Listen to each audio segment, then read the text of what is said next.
Hello, everyone, and welcome back to yet another episode of the Kathy Barnett Show. I'm so very grateful that you have decided to come in. My podcast is growing, and that is always a good thing. But let me just remind you, please share.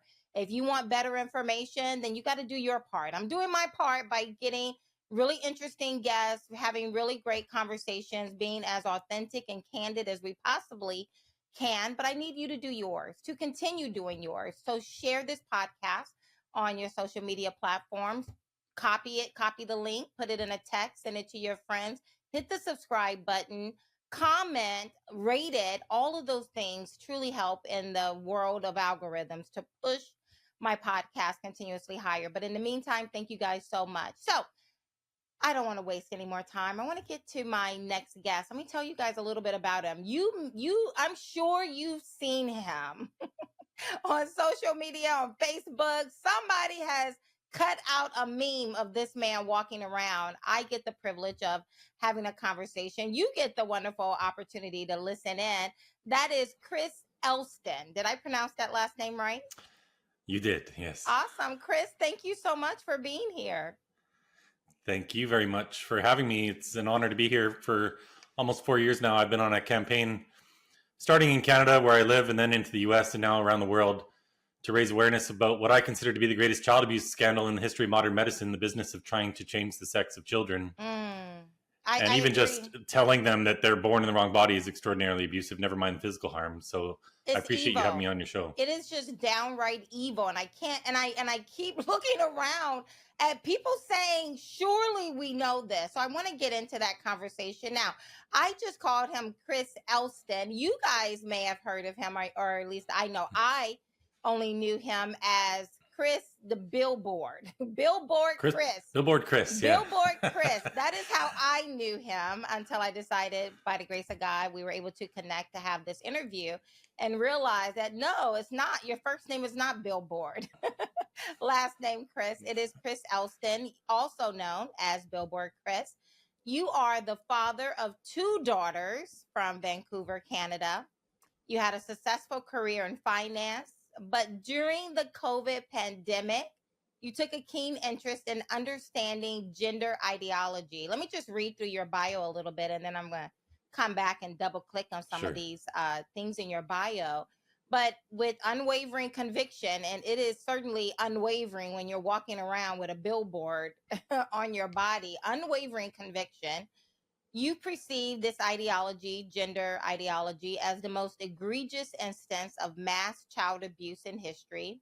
To raise awareness, you decided to engage in one-on-one conversations with people, aiming to start a dialogue. Remember that? That's something we used to do as kids, have a dialogue about this issue. You earned the nickname by wearing billboards and traversing states. This unique approach has facilitated conversation with individuals, and your resume goes on and on. But let me go back to the beginning with you, if you don't mind. It was during COVID. What was it about COVID specifically that caused you to pay attention in a way in which you did not before?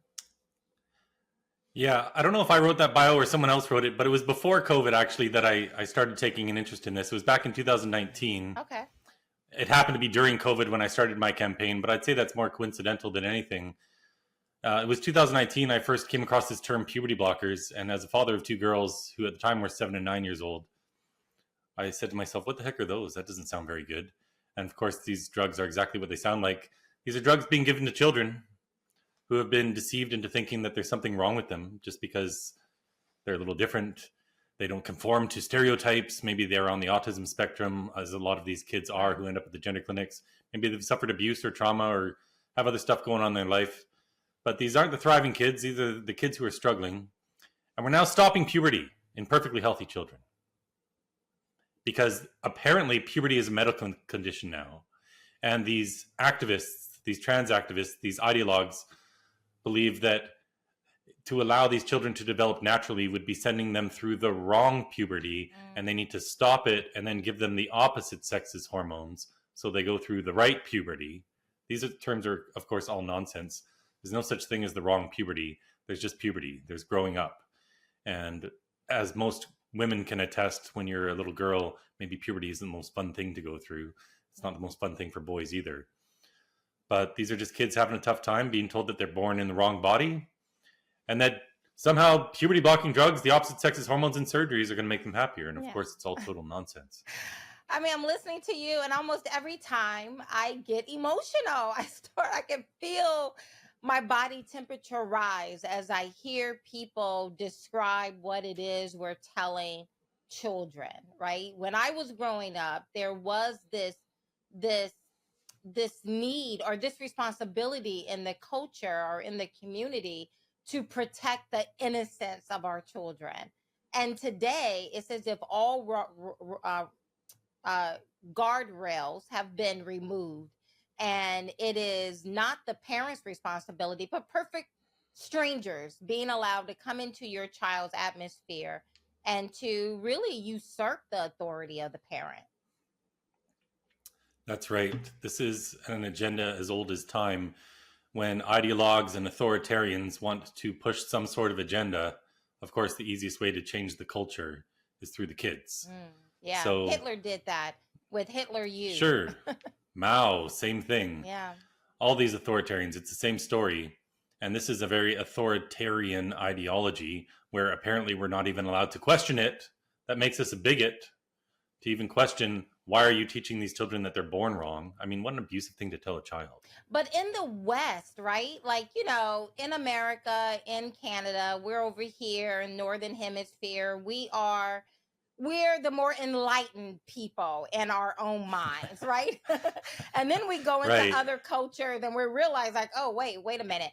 But in our part of the world, we tend to think we're the more evolved, the more reasonable, the more sane and progressive, intelligent individuals. I say that tongue in cheek for the most part, but that's generally how we look at ourselves, as if it's our responsibility in the West to tell the rest of the world how to live and how not to be such barbarians. And so here we have little boys being chemically castrated right in front of us. We have little girls having perfectly healthy breasts removed. I met a girl when I was on the campaign trail with Vivek Ramaswamy, who all within 1 year, she turns 18. She figures out for the first time in her life, she is not really a girl. She should have been a boy. Within the first 6 months, her breasts are removed. She goes back, talks to the doctor and says, I'm still not quite feeling like a boy. And then the next 6 months, she has a full hysterectomy. Now I'm talking to her and she's like, I think I made a mistake. Yeah, you did. But now what do you do about it? In fact, they're generally just tossed out there to the wolves. But now in this enlightened part of the world that we are, how do we really need more information? Do we need people like Billboard Chris walking around having conversation with people saying, this is bad. This is evil. We should be protecting our children. What's really going on here? So let's get to the root of this ideology, because there's the medical harm, yes, but long before that comes the psychological harm of believing that there's something wrong with you. That's what this ideology teaches. This ideology is teaching these little girls and little boys that they're supposed to be something they're not. What an abusive ideology. To even allow this as a possibility is ridiculous. But kids are getting taught this through social media and in schools now. And it is the practice of many school districts, entire states, entire countries even, depends what jurisdiction you're in, but it's the practice to hide from parents that their own child now has a new name and is going by new pronouns. This child is going through what is really a psychological intervention. They're having an identity crisis, and it's being hidden from the people who love them the most, their parents. And as I said before, a lot of these kids are on the autism spectrum. A lot of them have suffered abuse or trauma. A lot of these girls and boys have suffered sexual abuse. And instead of just hiding under a big hoodie and baggy pants, now they're being given the option, well, you can just cut your breasts off. You can become a boy. And the source of this greatest trauma is going to go away. But that's not how life works, of course. And so this whole ideology is false. There's no such thing as a transgender child. There's no such thing as being born in the wrong body. Nobody can even define what that means. So we need to do away with this ideology in its entirety, because the whole thing is not progressive. It's as regressive as it gets, teaching children who might not conform that they need to change their body. It's totally absurd. I think it is. Walk me through the conversation you have. You put the billboard on. You're always dressed in a suit like you are right now, so you don't look like a crazy guy. But here you are, and all the videos I've seen of you, you're in a very nice suit, and you don a billboard that has a lot of different verbiage on it. Walk us through how you put that on, and then begin to just walk among people and start up a conversation. Sure. So my nickname actually comes from actual billboards that I first put up. Back in July of 2020, there was a woman in the UK who put up a sign at the Edinburgh train station in Scotland that said the terribly controversial, "I love J.K. Rowling." It said, "I heart J.K. Rowling," the Harry Potter author. Yes. She's spoken out about this child abuse and the attack on women's rights. And that sign lasted one day because some people on Twitter complained that it was hateful, and they took it down. And I got tired of our freedom of speech coming under attack and people feeling like they can't talk about this issue. So I put up a big billboard in Vancouver that said the same thing, "I heart J.K. Rowling." It also lasted one day because a Vancouver politician said it was hate speech, and she pressured the sign company and they took it down. I leveraged all the outrage online into a quick little campaign. And in September of 2020, I put up billboards all throughout the US, culminating in one in Times Square. But then in Canada, I had no means to reach anybody. I'm no media person. I used to have a normal life as a financial advisor. So I did the only thing I could do. I said, well, they can take down my billboard, but they can't take one off my back. So I had some signs made. And my main message is children cannot consent to puberty blockers. And then I've got my definition of a dad, which is a human male who protects his kids from gender ideology. And I just go outside. And my objective has always been to start millions of conversations. And I knew if I stood on the side of the street all day long in a busy downtown center or at a university campus where I go all the time, that it would start a lot of conversations. And that's what it does. And sometimes things happen and sometimes I get attacked or whatever.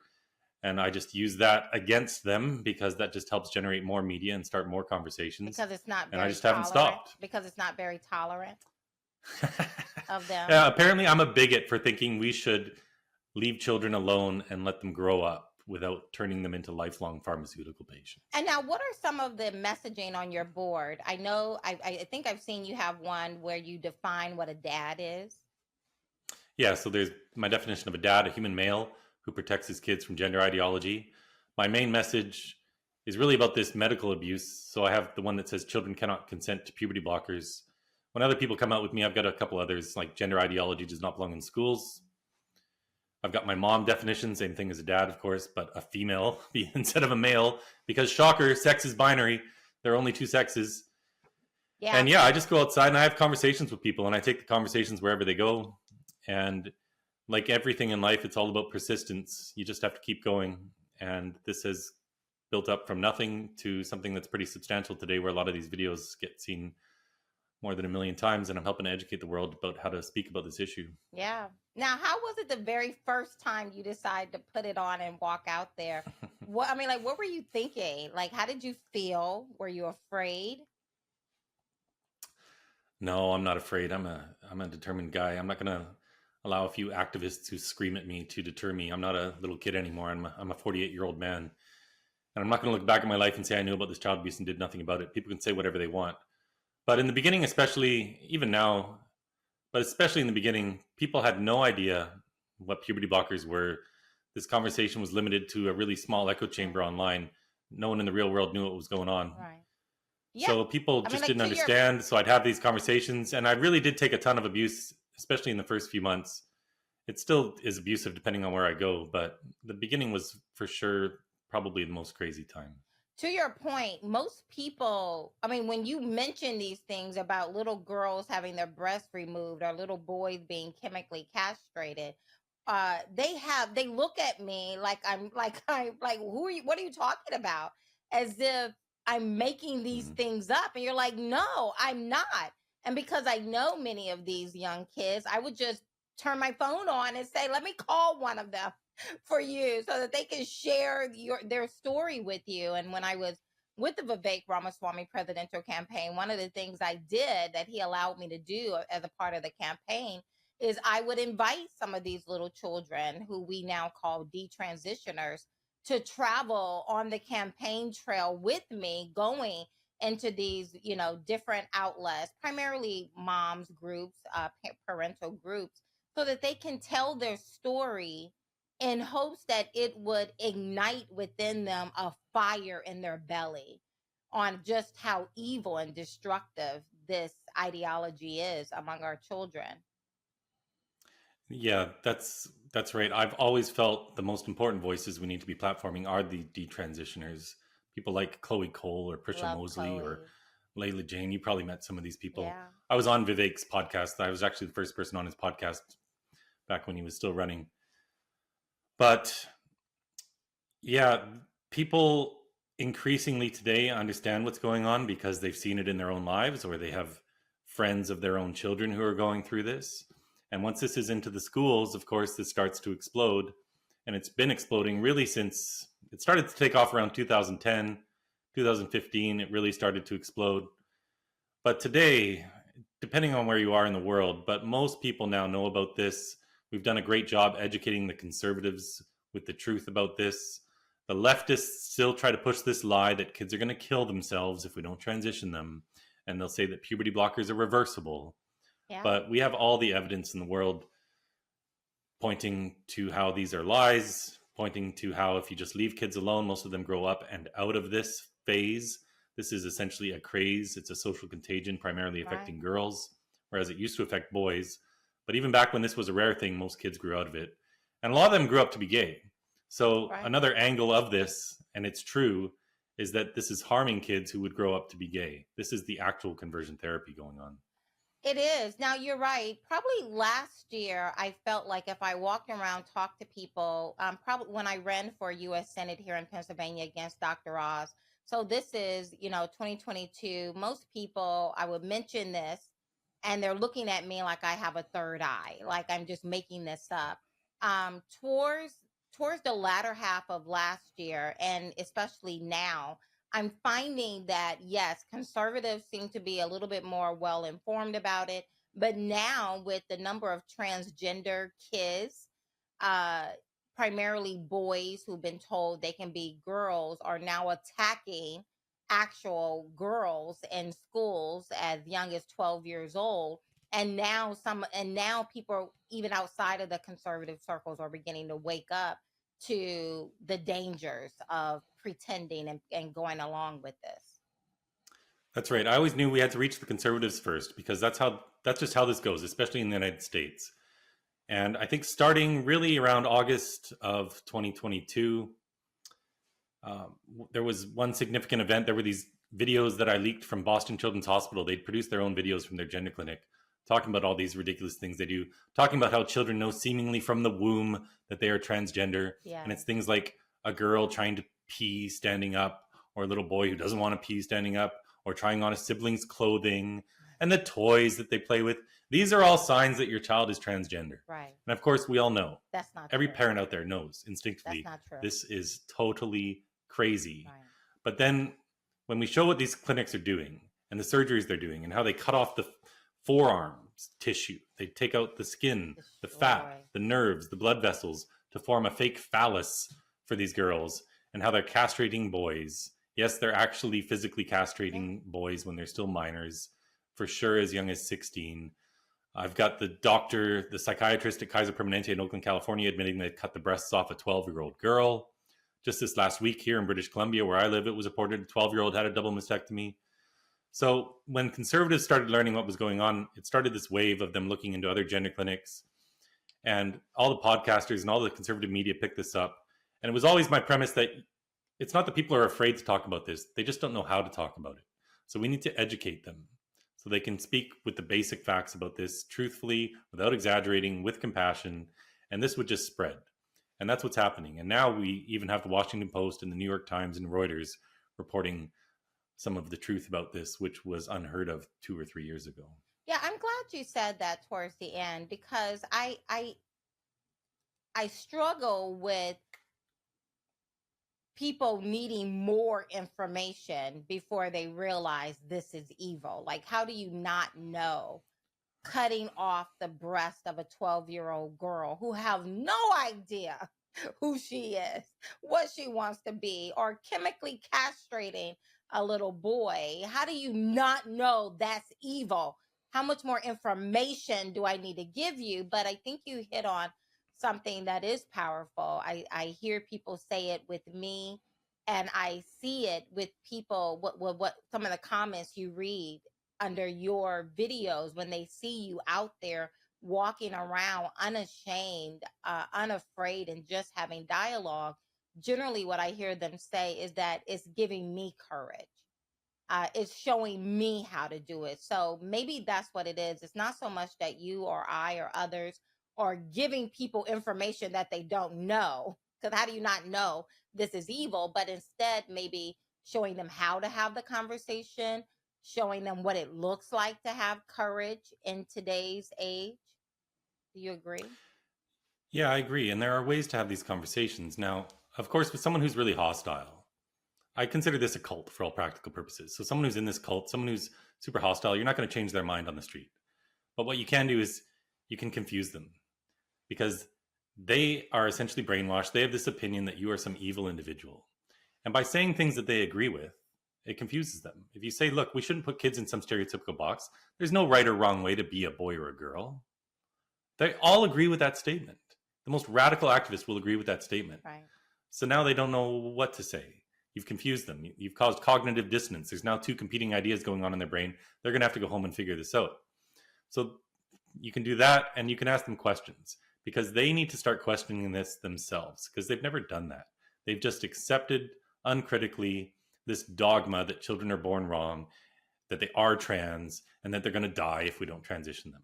The only way you can justify cutting off the breasts of a little girl is if you believe that these kids are going to kill themselves to do nothing. And so that's how the left has convinced people to go along with this.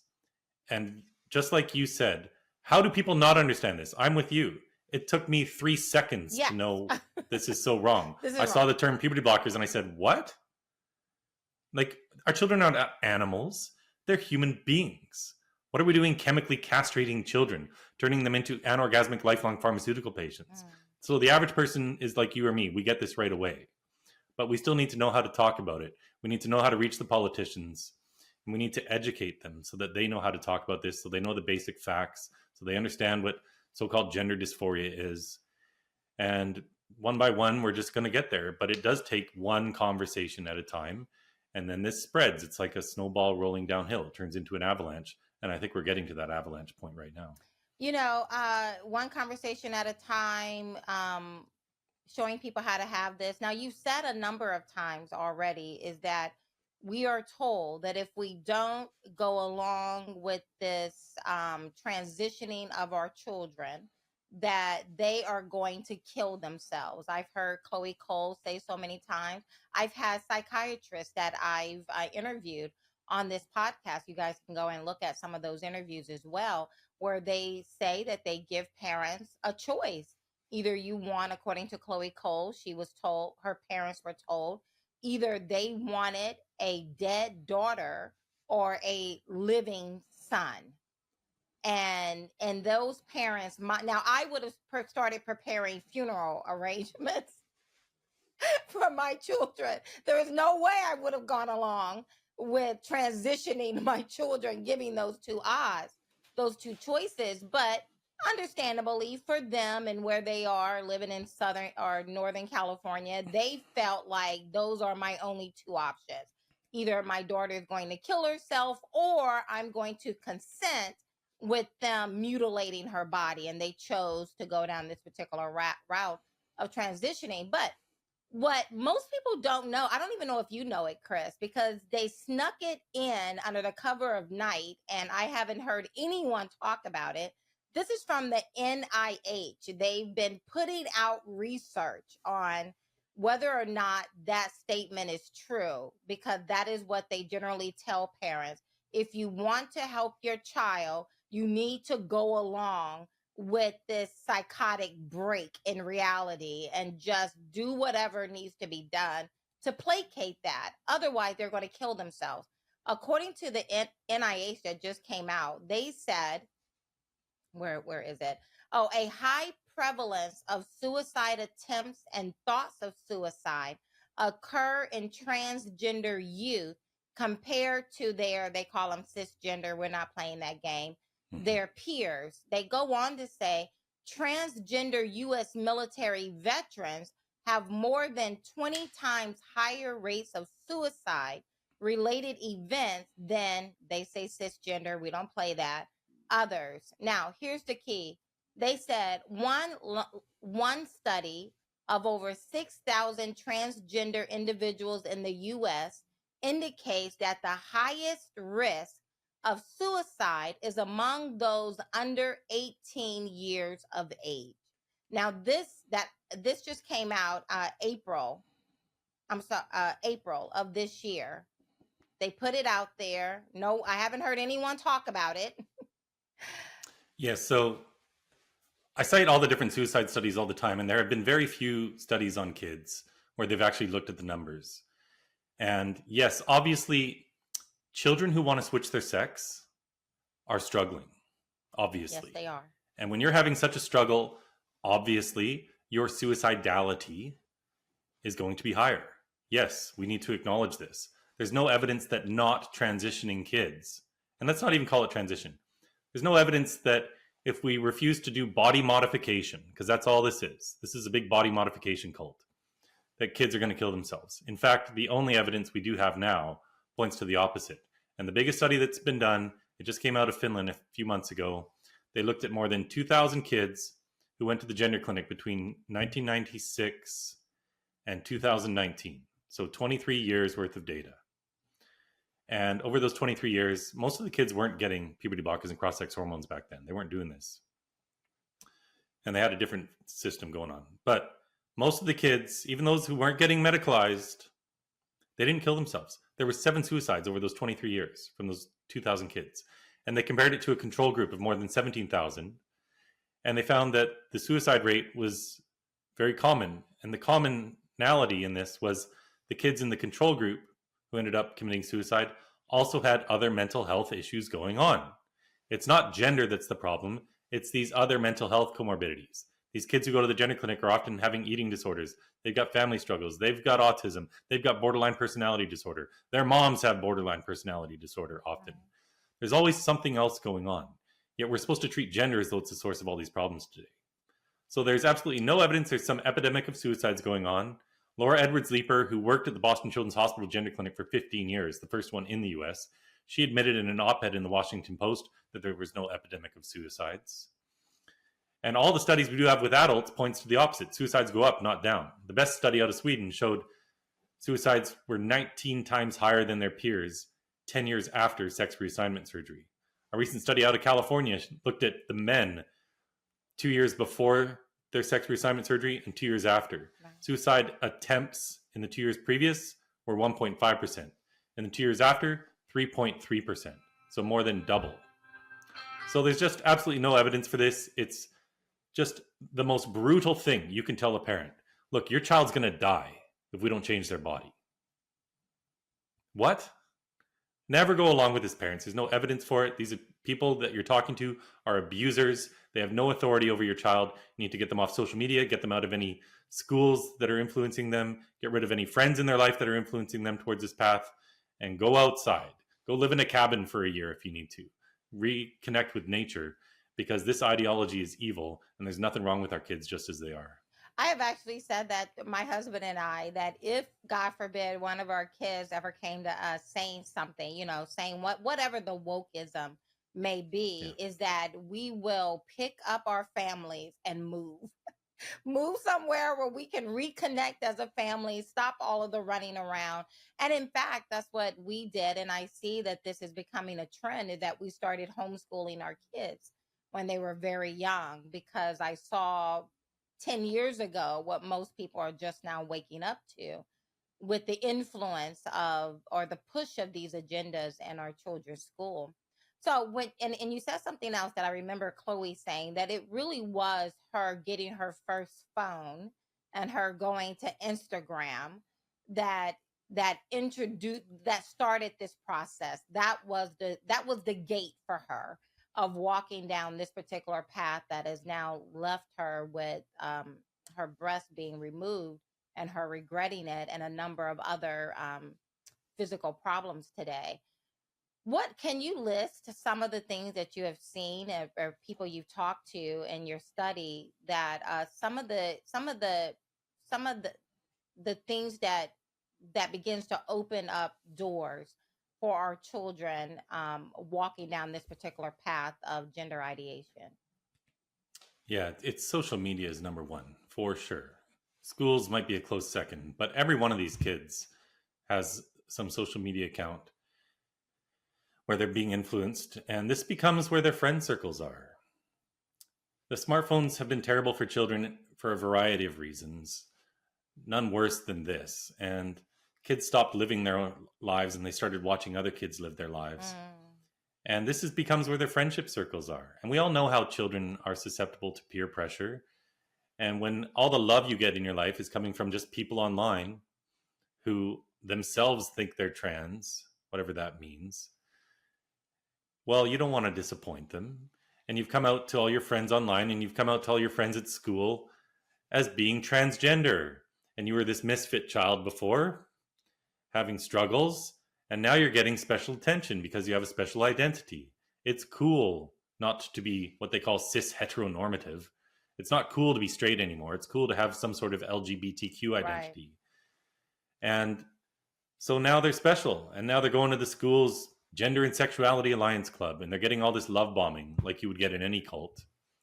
And they've come out to the whole school as being trans. What chance does this child have of saying, actually, no, that was all a big mistake? What happens as soon as they do that is they start getting hate from their so-called friends. They're told you were never really trans. And they lose these big friendship circles. They lose all this love bombing. And now they feel like a fool. So most of these kids are going to chase this fantasy. They're going to go on the puberty blockers. But those aren't enough. They need to get the opposite sex's hormones. Because remember, the problem isn't that they were just going through the wrong puberty. The problem is that they're born in the wrong body and they're supposed to have the other hormones. Right. So then they go on the opposite sex hormones. This causes all sorts of physical problems, of course, because as a girl, you're not supposed to have male levels of testosterone in your body. You're not built for that. Exactly. It's going to cause issues. You're going to have to get a hysterectomy after 4 or 5 years because of the vaginal and uterine atrophy. There's evidence this is causing cancers even. Yeah. If you look at the WPATH files, the WPATH is the World Professional Association for Transgender Health. A lot of their own conversations were leaked a few months ago by my friend Mia Ashton in Ottawa. She wrote the report. Michael Schellenberger released this whole thing, and it's devastating for them. And we just need to keep hammering away with their own words. And what is this again? If people wanted to, these are called the WPATH files. So it's the World Professional Association for Transgender Health that writes the standards of care.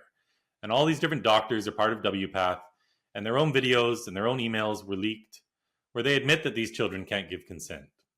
Yeah. They admit it's causing harm. They admit that the children and the parents don't understand what they're signing up for. Yeah.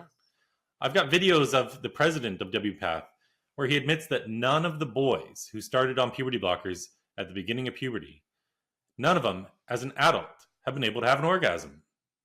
Wow. What 11-year-old boy can sign up for that? They have no idea what it even means. You're taking away their chance of intimacy for the rest of their life as an adult. They're never going to be able to have kids. You're sterilizing children. This is just obscene levels of abuse. And people didn't believe it's happening. They didn't know it was happening. But they sure are cluing in now. And we have entire countries stopping this. England, Scotland, Finland, Norway, Sweden, Denmark, Germany's making progress. Why not America? Because the medical bodies in America are captured by these cultists. In short, we have the American College of Pediatricians. Those are the good pediatricians. They acknowledge this is abuse. But the AAP, the American Academy of Pediatrics, refuses to look at the evidence. We just had a 3.5-year study done in England, the most comprehensive study ever done, where they looked at all the evidence. They talked to all the people working in the gender clinics. They tried to follow up with all these kids, but they don't even keep data on these children. But this extensive review showed that none of this is helping children psychologically. Right. So if it's not helping them psychologically, what the heck are we doing harming their bodies? I mean, so what are you saying to me, that the schools over in England has not been captured, or the medical body, the medical authorities have not been captured by the cult, but America's It's ruling worse. bodies have? I mean, like, what is the difference? Yes. So the doctor that conducted the review in England works for the National Health Service there. So no, they're not as captured. It just takes a few individuals at the top to be pushing this, and that's exactly what we have. The AAP, the AMA, the American Psychological Association, the Endocrine Society, they refuse to look at the evidence and acknowledge this 388-page report that was just done by Dr. Hilary Cass. So, what is the Sweden's medical path? body, Finland's medical body, they've all conducted systematic reviews looking at all the scientific literature. Germany just did the same thing. These weren't politicians, these were pediatricians, and they all found, no, this isn't helping kids. But they're very dogmatic running the show in the US, and they refuse to acknowledge the evidence. So, where is the hope of us getting ourselves off of this cycle of abusing and mutilating our children? So that's a great question, and I have a good answer for you. So first of all, parents are waking up. And the more people who wake up, the more outrage there is, the more people speaking up, the more we do away with this. 25 states in the US have passed legislation to stop this. They're all conservative states. Yes. But none of those politicians wanted to talk about this 2 years ago. They've only done it because of the awareness we've all created. But then we also have lawfare. And 2 years ago, there were no lawsuits happening. Now, there's probably 16 or 17 lawsuits going on in the US. Your friend Chloe Cole is one of them. Layla Jane, another girl from Kaiser Permanente in Oakland, California. She was 13 years old in 1 month when they cut off her breasts. She's suing. And then a new law firm has started up in Texas with 4 dads. They all left their previous law firms. They formed this one just to represent these detransitioners. Wow. So they have, I think, maybe 13 or 14 lawsuits going on now. One of those includes a lawsuit against the American Academy of Pediatrics because there's a girl in Rhode Island who was harmed. And the doctor for her, his name is Jason Rafferty. He wrote the policy statement for the American Academy of Pediatrics when he was still just a medical resident, just a few years ago. But because he was involved in this girl's case and he wrote the policy statement for the AAP, they're able to rope in the AAP to this lawsuit as well. And so this is beautiful because when it gets to discovery and they have to present all of their evidence, they don't have it. Okay, we've already seen this with some of the lawsuits going on because in every state that stopped this, the ACLU sued for the right to sterilize children. And they don't have the evidence to support doing this. So this is eventually going to end up at the Supreme Court, and it's all going to come crashing down. It has all been emotion driven. I'm gonna let you go in a moment, but this is Pride Month, whatever that means for those who. Pride season in Canada.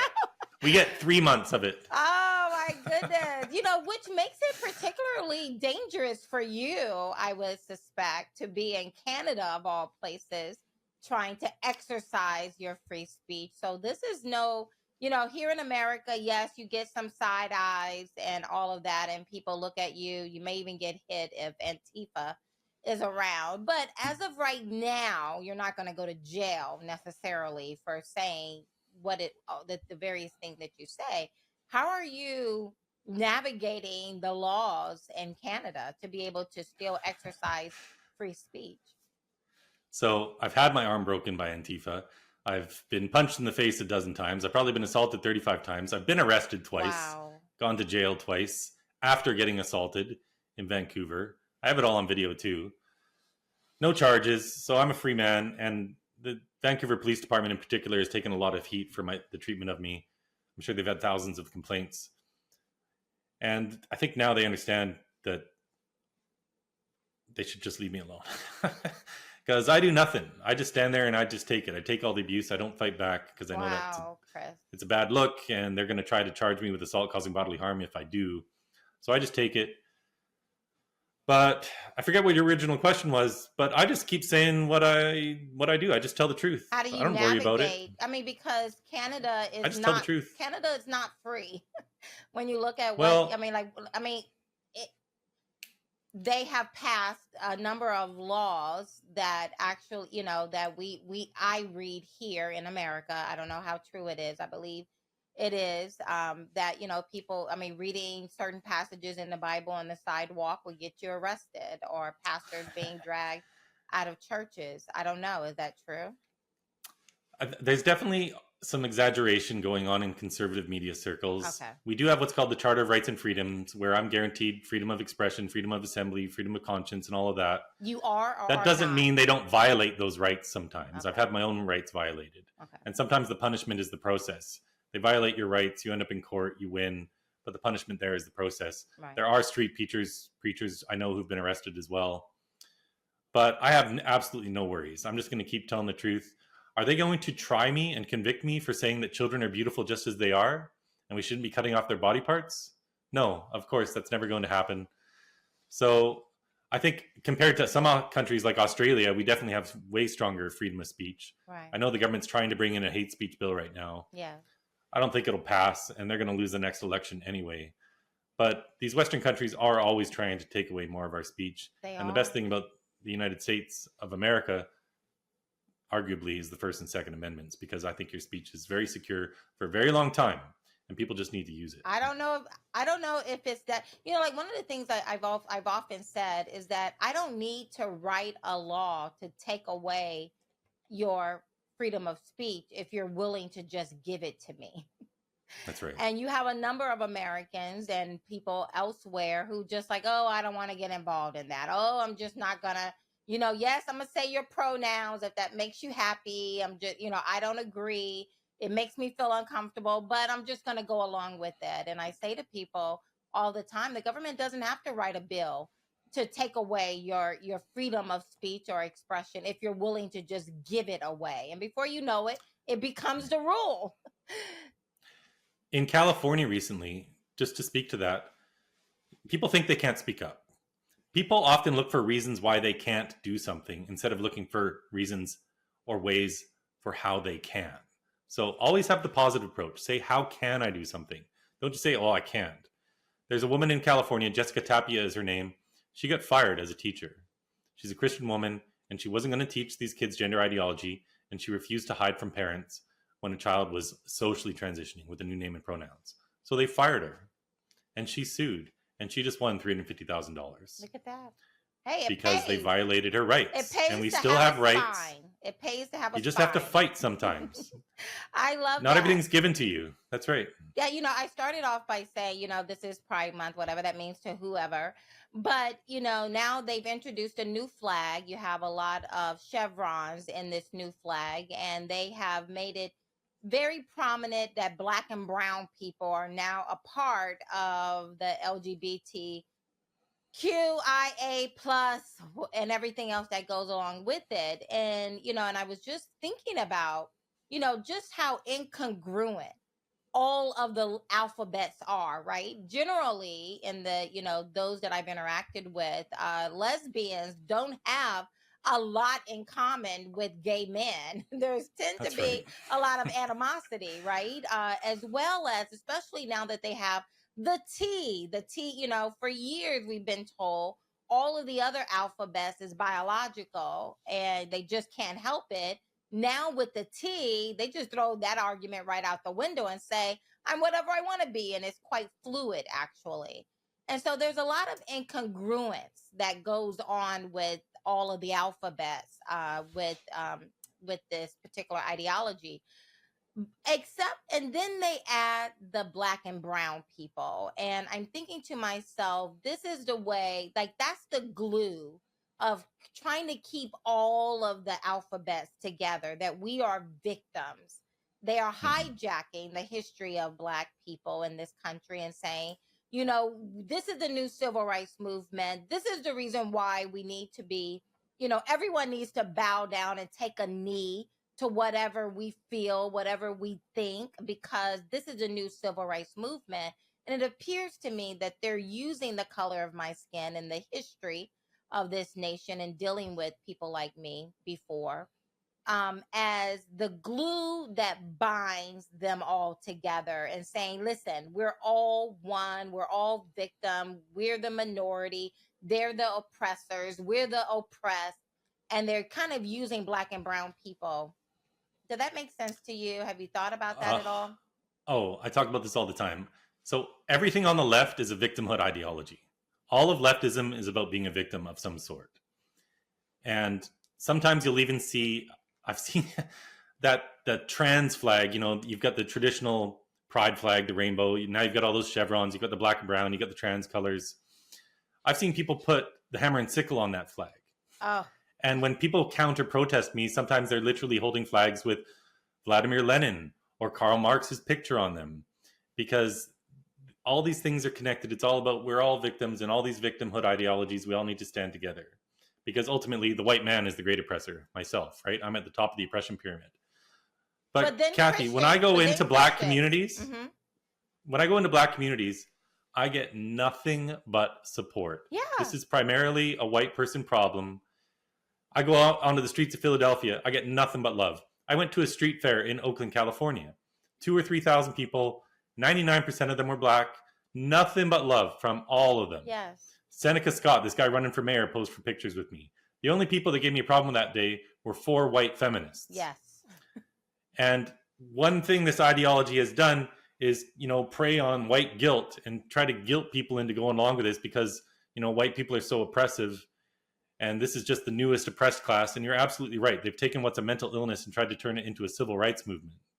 But the black community, the Hispanic community, all the immigrant communities are not having this at all. Nothing to do with this. Like, why? Right. Why are you trying to represent me on your flag? I have nothing to do with that. But it is marketing, and they understand how to bring in the guilt. And white people in our country, in your country, you are the majority.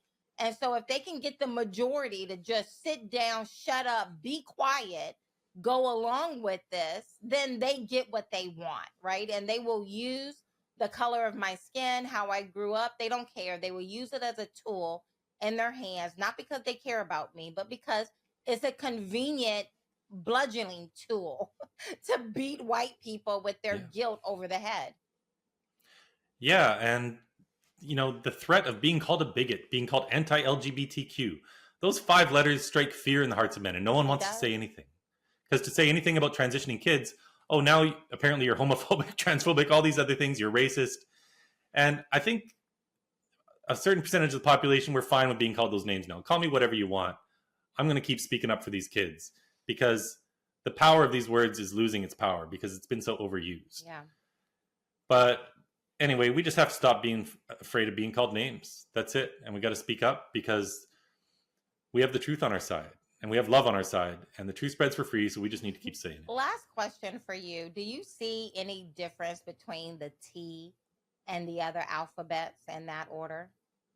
Yes. I always say we need to separate the LGB from the T, from the Q. There is no such thing as an LGBT community. These are just a bunch of letters. But transgenderism is about a denial of reality, and it's a movement today that's harming kids. The Q is for queer theory, which is really a political movement with its aims of destroying everything that's normal. They want to strip away everything that we consider normal. There should be no more morality, essentially. Everything sexual, no matter what it is, should just be approved of. Even pedophiles shouldn't be stigmatized. We should call them minor attracted persons. They believe that these people can't help it, and that the only problem is if they act on it. Whereas LGB is just being gay. So you go ahead and be gay. People are gay. People are same-sex attracted. That's undeniable. Yes, very true. But nobody is trans. Transition is something people do, not something they are. And it's historically been done. Really, it's a last case scenario as a means of trying to alleviate mental distress. But this should never be done on kids. If I was a doctor, I would never do it on adults. Myself, doctors aren't just order takers. We shouldn't be doing this to 18, 19, 20-year-old young people with autism, with abuse, with trauma, with borderline personality disorder. We should be treating them with all the other means we can to help them with their mental health. Wow. But with kids especially, my gosh, just leave them alone. This is so profound. I've never heard anyone quite explain it that way, that trans is not something, it's something they do, it's not something they are, right? That's right. Now, and why are we pretending there's another class of human beings? There's not. We're all male or female. These are just people with mental distress. Trying to find a way to relieve that right. stress. Like, that's how it's always been in the past. And I will agree with that. Like, that's it gives me a different way of thinking about it altogether. And you're right. I've often said, I am a Christian, very conservative. And yet I recognize I've never made fun or denigrated the feelings that people have, same sex attractions, those feelings. I believe those feelings are real feelings. And I certainly don't believe in the Islamic ideology of tossing people over rooftops. I believe you go and do whatever, to consenting adults, have at it. You like it, I love it. My objection has always been when they, whoever they may be, whatever category of people you may be talking about, try to force their way of seeing things and doing things on me, and specifically trying to force their view of the world onto my children. This is where I believe in America, especially, we're supposed to stop and have a conversation. But with words being tossed out there, if you question any of it, well, now you're a phobic of some sort. It has caused people to recoil and not have these conversations that are very needed. So I agree with you that these feelings are real feelings. I do not, denigrate their feelings. They're real. I don't, they like it. I don't care until it begins to infringe upon my way of living.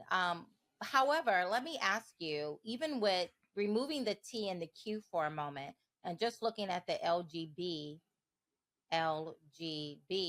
part of it, do you acknowledge that we have the T and the Q because of our open acceptance and embracing of the LB, the LG and the B? So there's certainly a slippery slope to this. Now, what happened really when gay rights were won, and if you look at the big picture, so many things have coincided at the same time. This was like the perfect storm leading to this child abuse. But gay rights were pretty much won around 2010. Yes. Now, what are all those so-called LGBTQ organizations going to do? All these nonprofits. They're not going to close their doors and fire everybody and say we achieved our goals. There's a new objective. And the new objective, to keep all that money flowing, keep everyone employed, became trans rights.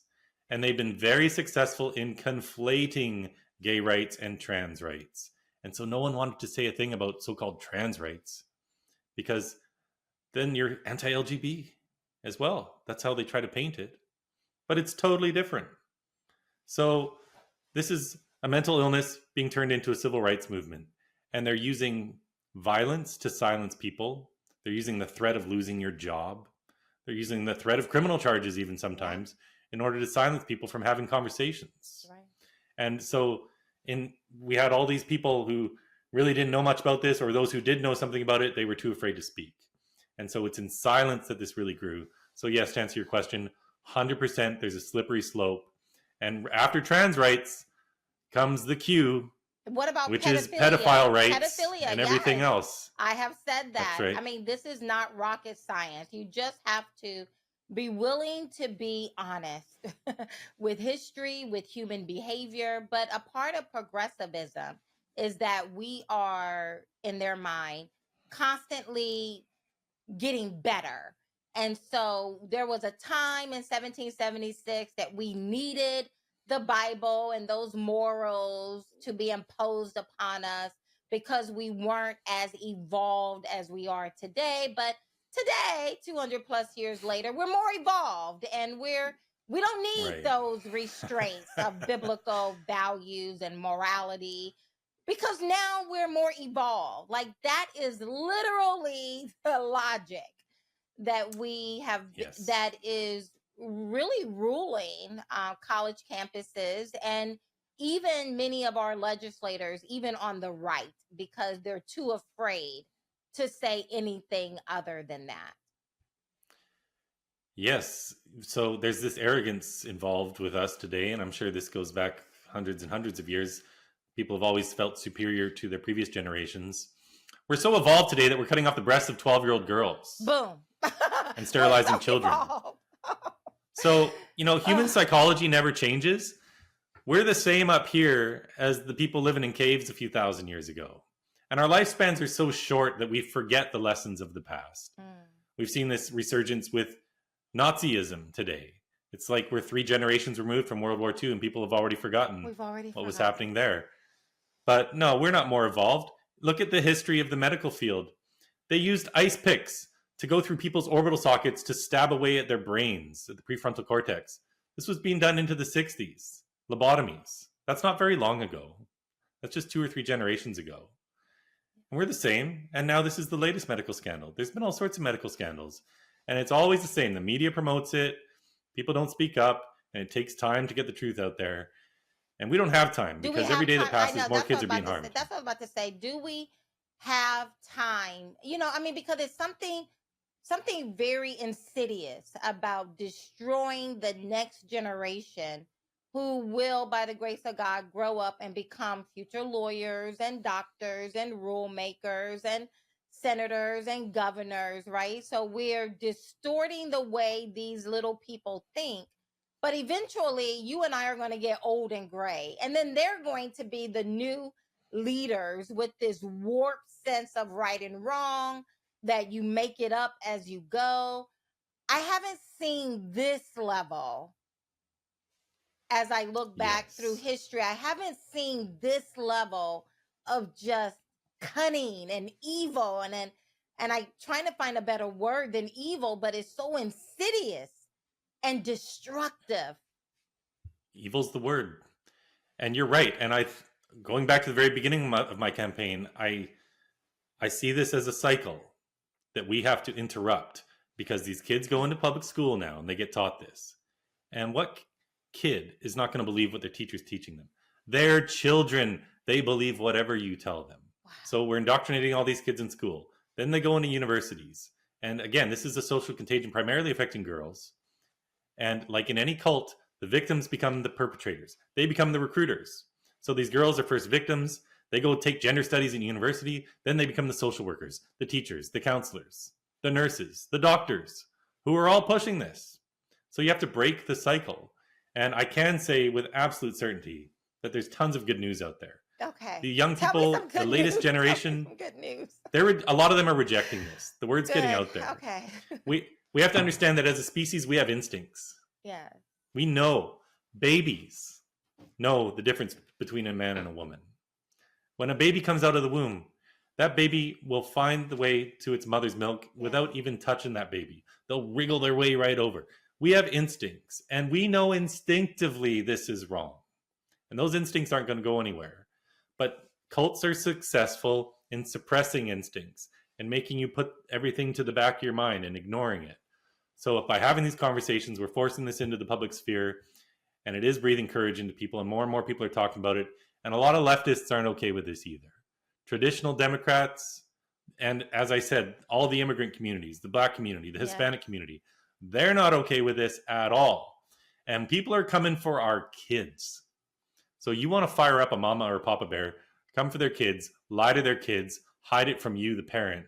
My gosh, you'll never fire up a human being as much as when you come after their kids. I think so. We're all still waking up, and we're going to push back, and that pendulum is going to swing back, and we are going to put a stop to this. Chris, thank you so much for dropping in. I appreciate you. Please stay right there for a few moments. To the rest of you, wow, right? I mean, I've had a number of emotions just going through this conversation, because you're right, Chris. There is something that really gets your blood moving when you start talking about my children. And not just my children, but children in general. They're there to be protected. And so, guys, click on this, save it, download it, share it, rate it, get it out there. Thank you so much for listening to the Kathy Barnett Show. Blessings to each and every one of you. Talk to you soon.